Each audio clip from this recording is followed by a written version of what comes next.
All right, thanks for waiting. We'll finish up today with Garrett Nelson. And go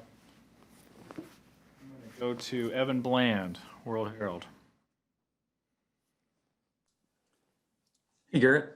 I was just curious, what do you think it might be like defending against Noah Vedral this week?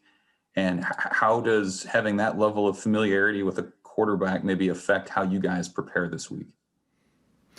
It doesn't really at all. I mean, it's just like practice last year. I mean, you go against high level quarterbacks like we do in practice. I mean, it's gonna be fun to poke fun of him once in a while.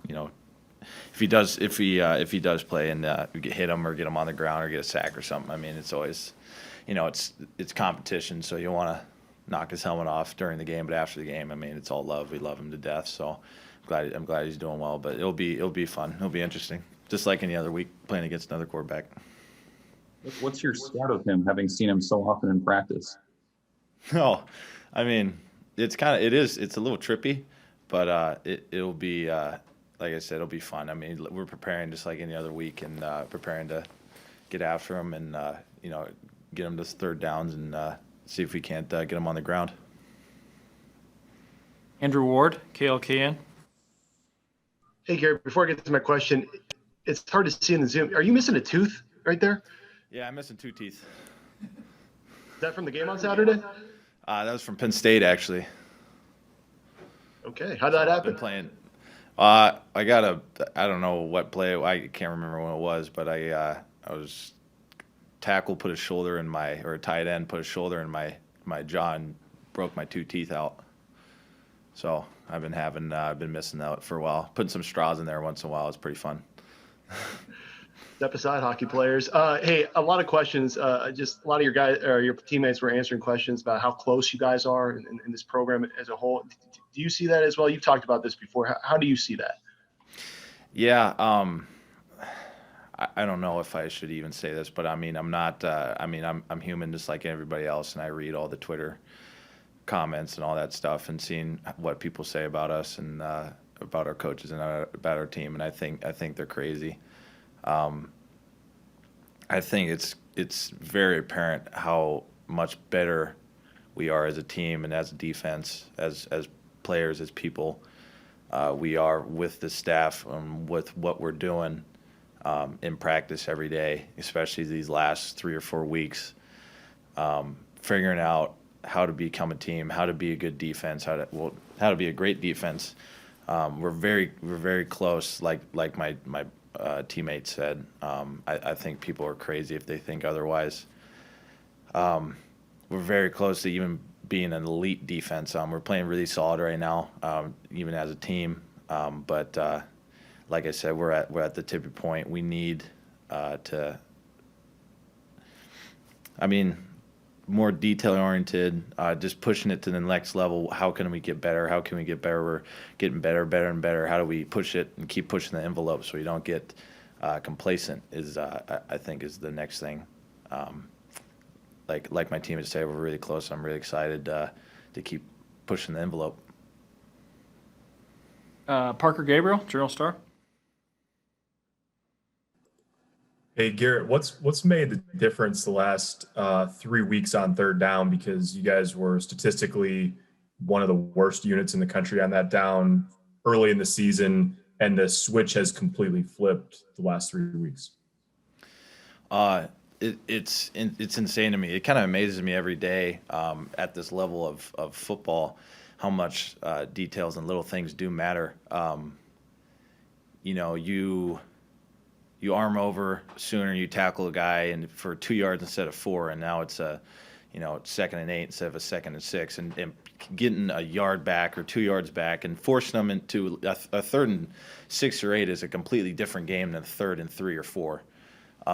Being better with those details and knowing how we fit and being more aggressive and just kind of understanding our defense better and honing those little details down has been a major component to that, and getting teams into 3rd and 8s or 3rd and 6s and longs and things like that. getting better in practice and making sure that third downs are money down, and that's where defenses rise to the next level, is getting teams off the field. So honing in on those things and getting teams into third and long situations where there's a good chance we get off the field has been a big component. Back to Evan Bland for a question. Garrett, when you're finishing up a Big Ten grind like this, 7 games in 7 weeks against the Big Ten, and you're mentally tired, maybe you're missing teeth, whatever it is, how do you I guess stay sharp, stay motivated? How have you, I guess, pushed through this to get to this point? What's the motivation now? The older I get, the more I realize it's not really the situation you're in, it's the people you're with.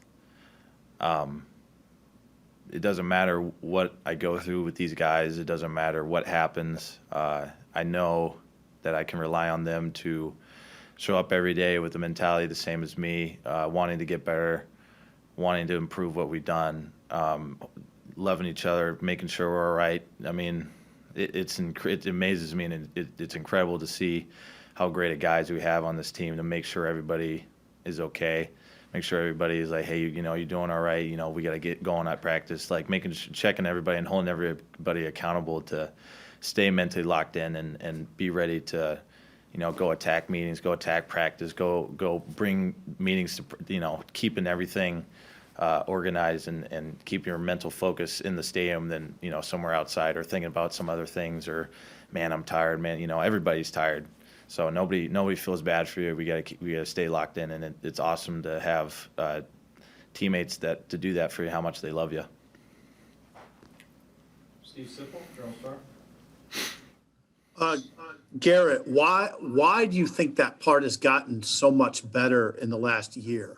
I mean, why do you think that is? The camaraderie part? Yeah, buy-in, camaraderie, those sorts of things. It's kind of been magical to watch how the mental mindset of guys have changed, the belief in what we're doing and what they're seeing, how we're playing. It's having that belief and looking around and looking at the guys and be like, I mean, football, Coach Dawson, we had a meeting after practice on the field, and it stuck with me. Football is special in the sense of these are the guys that you're going to be, talking to your kids about for 40 years. I mean, there's no other sport like it. You look, you're going to remember the Simon Otis, you're going to tell people, you're going to tell everybody about them, and football is special like that. And realizing that these are the guys that you're going to have, and these are the dudes that are going to have your back no matter what, having that mindset and having that belief, you start to be around each other more. You start to care about each other more. You play with each other. You love the energy. You love the excitement.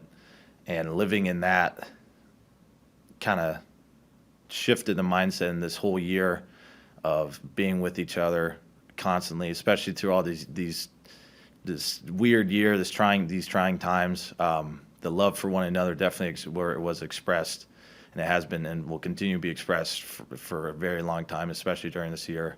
And it's been awesome to be around all these guys during the year. And I don't know what it was, but I think it was just the belief and the mindset that these guys had every day in the shift. Sort of shifting gears, did Minnesota, Garrett, surprise you at all?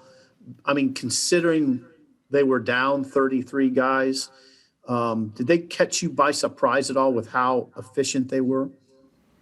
No, I mean, we knew they were one of the best, if not the best, rushing offense in the Big Ten, and probably top whatever in the country. We knew that going in, and